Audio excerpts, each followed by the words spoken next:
Hi there, uh, TeacherTripper. For today, mga estudyante, pag-uusapan natin yung, wait lang ha, mukhang maingay sa labas eh, yung mga aso.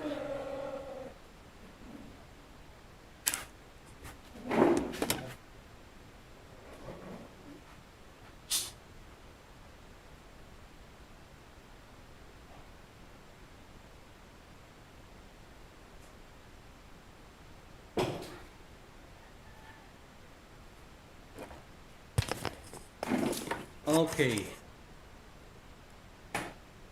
okay. So let's first talk about the English Module 8, English Module 4 and 5 for English 8. It's all about the compare and contrast own opinions with those presented in familiar texts. So, for my students in English 8, ito yung module na matatanggap nyo ngayon, ngayong pairing na to, which is Monday, and ito yung nasa school na already, okay? So, hintay-hintay na lang kayo. So, paano ba? Let's first discuss what we call the opinion, okay? Sometimes, when you hear opinions, you have to choose between them. Okay? For example, you have meron kang kaibigan, you will be urge or yayayain ka niya na magpunta ng party. Siyempre, itatanong mo ano bang susuotin, ganito, ganyan. Then, hihingi ka ng idea sa kanila. Then, it's either these two of your friends are comparing, has the comparison or comparative opinion, or magkasulangat or the contrasting. Now, all you have to do is identify which of these opinion is comparable and contrasting. For example, punta tayo dito. Issue, pagbili ng bisikleta, buying a bike. The sentence read as, Michael and I like and bought the same color of the bikes in the shop yesterday. With just one sentence, let's compare. Is the opinion of the speaker, which is I, and Michael the same? So the answer is yes, because of the word like and same. Pupunta daw sila ng tindahan, pumili sila ng bisikleta na parehas ang kulay. Therefore, the opinion is they both like a color of the bike they bought yesterday. Okay, so ganun lang naman siya. Another issue, going to a party. Mia sees the party tonight as an enjoyable one. I think I will have fun there too. Do you think the speaker and Mia has the same opinion? Yes. The answer is yes. Because si Mia daw, nakikita niya yung party enjoyable. And ang sabi naman ng speaker natin, I think I will have fun there too. The word enjoyable and fun are synonymous or magkamuka in Filipino. Okay? So, issue, ulit tayo, food. Food in the canteen. The sentence read as, although Sheila thinks it's okay, I'd say that the canteen food is bland. Yung bland is, ibig sabihin, walang lasa. Hindi malasa, hindi matamis, hindi maalat, bland. Sabi daw ni Sheila, according to the speaker, it's okay. But for the speaker, it's bland. Do you think Sheila and the speaker has the same opinion? The answer is there are contrasting opinion. The word although, yung word although, take note of the word although, it signifies negative or contrasting. So, good and boring, wow, how come it became good and boring? Became antonyms. Okay, nagkamali ito siguro. It's because of the grammarly. Okay, issue, choosing a career. The sentence read as, my brother and I have different careers. He likes to pursue engineering while information technology is the best for me. Okay. Are they comparing or contrasting? course, they are contrasting because the word different we have. For his brother, he wanted to become an engineer, while the speaker wanted to be an IT. So, the activity 1, we have 5 sentences. All you have to do is tell uh, tell whether the sentence is a compare or contrasting opinion. Siyempre, kailangan patunayan muna natin yan. Okay? So, for the viewers ng channel na to, I will give you an example. Sagutin na natin yung number 1. Dave and Mark like the movie Spider-Man. What should be the answer? Is it compare or contrast opinion? The answer is a comparable or compare opinion. Type nyo ng compare ngayon. Ano yung word na nagpapatunay? Yung word na like. Okay. That's the word like. So, kayo nang bahala doon sa 2, 3, 4, 5. Madali na lang yan. As long as nasagot na natin yung number 1. Okay? Meron na tayong example ngayon. Now, punta tayo doon sa lesson number 2. The Art of Persuasion, Ethos, Pathos, and Lagos. Ito'y dinidiscuss ito madalas sa grade 10, pero madali lang naman to. Kasi once na alam mo itong tatlong to, these 3, mas madali kang mag-accept ngayon ng opinion. Mapapansin nyo, when we go on Facebook, there are so many contrasting opinions. Paano ka mape-persuade ng mga opinion na ito? For example, pero alamin muna natin pala, what is a persuasion? Persuasion is a statement that purposely convincing a listener. However, it is the listener's or reader's responsibility to be persuaded according to the opinion. There are 3 types of persuasion of rhetorical techniques. These are known as the rhetorical triangle. Paano kayo ma-persuade sa opinion?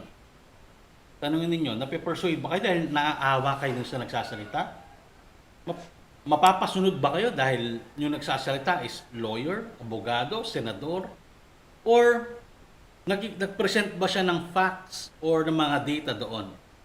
Alamin natin yung tatlong yan. Let's first go to the ethos. Ethos, sometimes called as an appeal to ethics, is used to convince an audience via the persuader's authority or credibility, be it notable or experienced figure in the field, or even a famous celebrity. Madalas tong ethos na to, di ba? Nako-convince tayo dun sa sinabi niya dahil magaling siya, dahil otoridad siya, dahil may tinapos siya, may pinag-aralan siya, dahil magaling siya sa field na to. For example, sinong gugustuhin mo magsalita when it comes to basketball? Is it LeBron James or si Carl TZ ng Mobile Legends? Siyempre, punta tayo kay LeBron kasi basketball ang usapan. Diba? Si LeBron James will be the authority for the basketball, while Carl TZ will be the authority for the Mobile Legends. Example natin dito. As a doctor, I am qualified to tell you that this course or treatment will likely generate the best result. So, the statement tries to convince. Sabi niya, bilang doktor, qualify ako para sabihin ko sa iyo na ang treatment na to, ang gamutang ito, ang magbibigay sa atin ng magandang resulta. So, ginamit niya yung salitang doctor. That's what we call ethos. So, he's trying to convince the patient being a doctor. Ito pa. You better stay home. I-zoom natin para maganda. Yan. Look at the sentence. You better stay at home. Obey me, I am your mother. Mother, I know what's your best for you.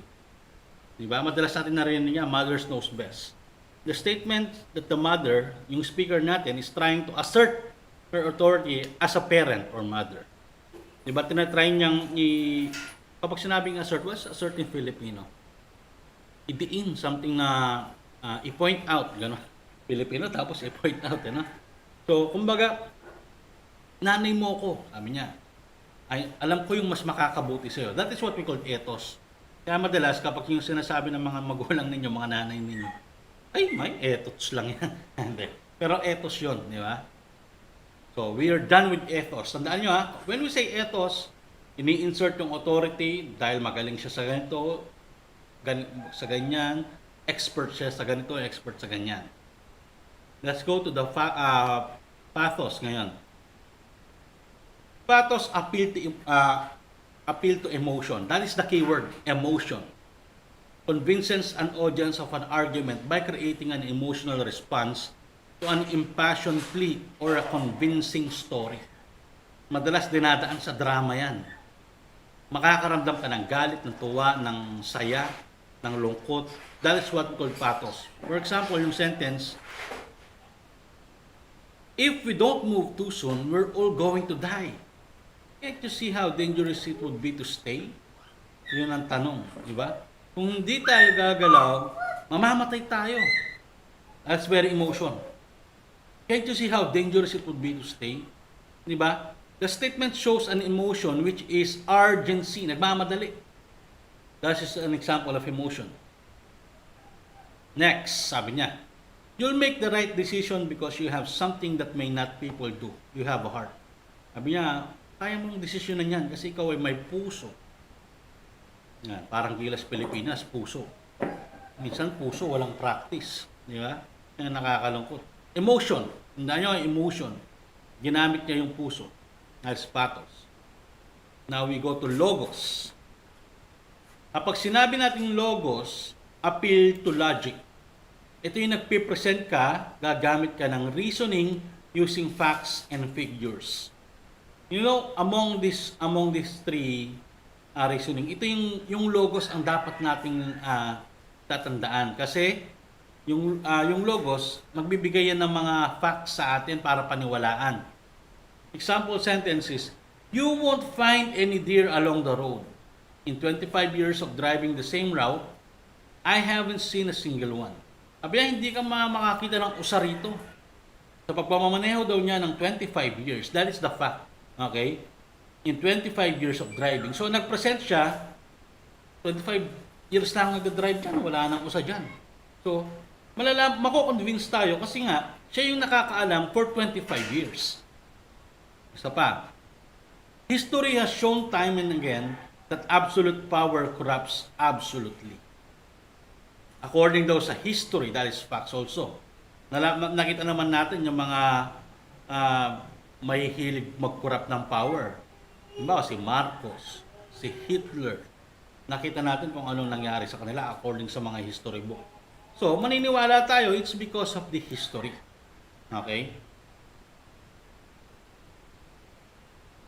Next. Tingnan ko nga muna baka hindi nagla-live. Okay.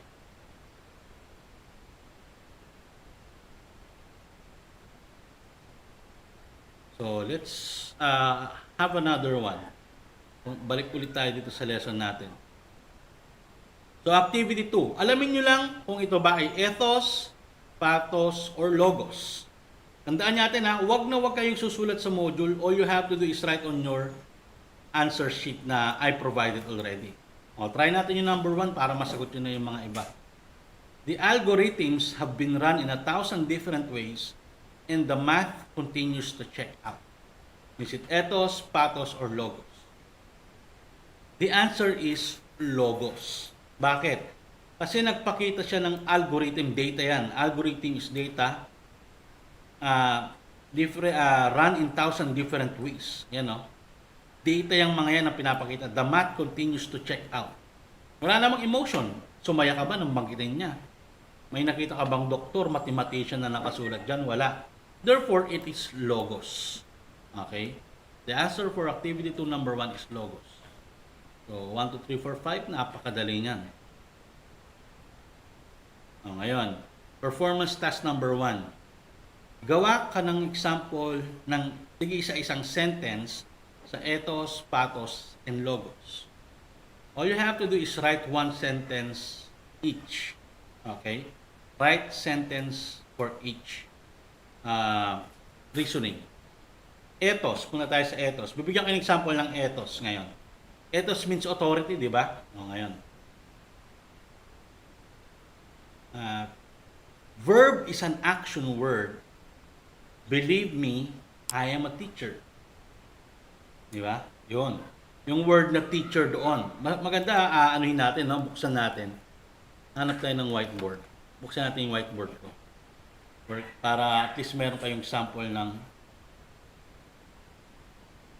ah, wait, kuha pa ako ng isang window capture. Yan. Example dun sa Ethos. Tanggalin natin to. Ang ganda nitong Microsoft na to, no? Nalaman ko to kay ano, doon sa isang teacher na pinsan ko eh. Oh, sulat tayo ng, this is an example ito ng Ethos. Sabihin ko, adverbs are the hardest grammar to learn.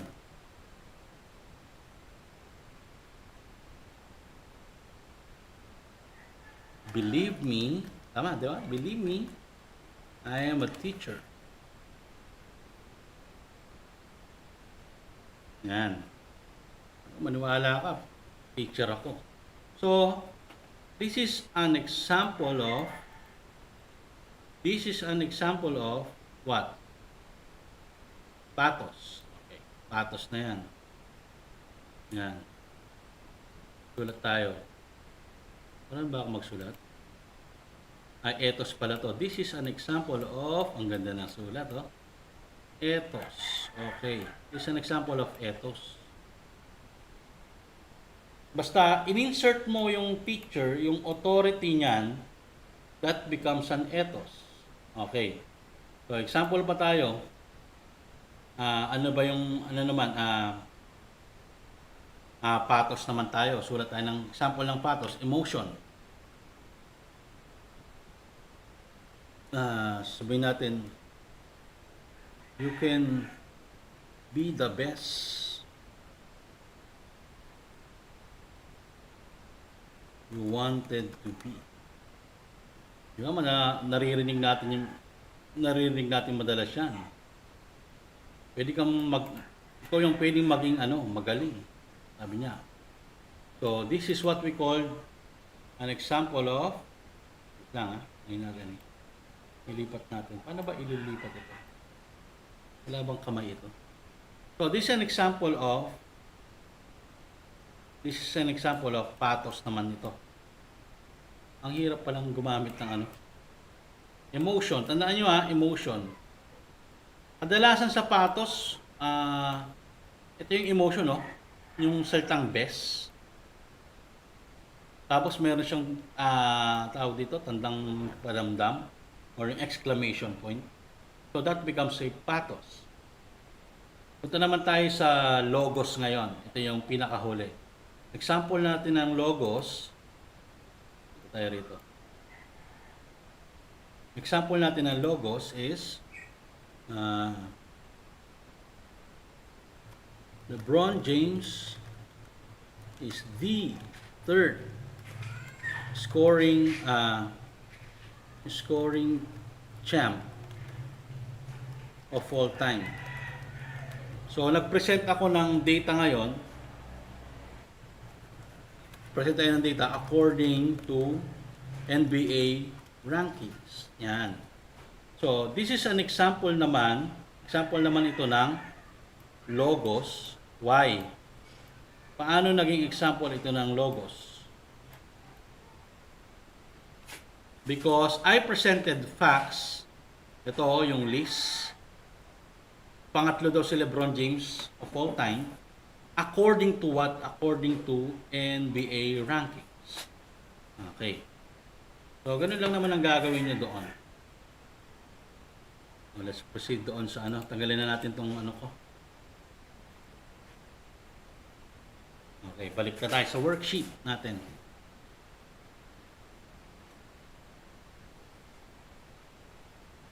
So that concludes module number 4. Now let's go to module number 5. Recognize positive and negative messages conveyed in the text. Okay? So, positive and negative. Madali lang ito, parang mathematics lang. So, persuasive messages may appeal, logic, or emotion. You must understand that there are two types of persuasive messages. Is it positive or negative? Tatandaan natin Positive ba or negative ang isang statement? Maniniwala ba kayo or hindi? Nasa inyo na yon. Paano natin masasabi na ang isang message ay positive muna?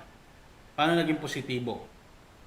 First, kapag nakaramdam ka ng saya, ng tuwa, na nakakatuwa yung balita, or kinakongratulate ka, that is positive. Ganun lang siya kasimple. Halimbawa ito, yung narinig nyo araw-araw. Drink Yakult everyday para everyday okay. Di ba? May masama ba sa pag-drink ng Yakult? Wala. According sa statement.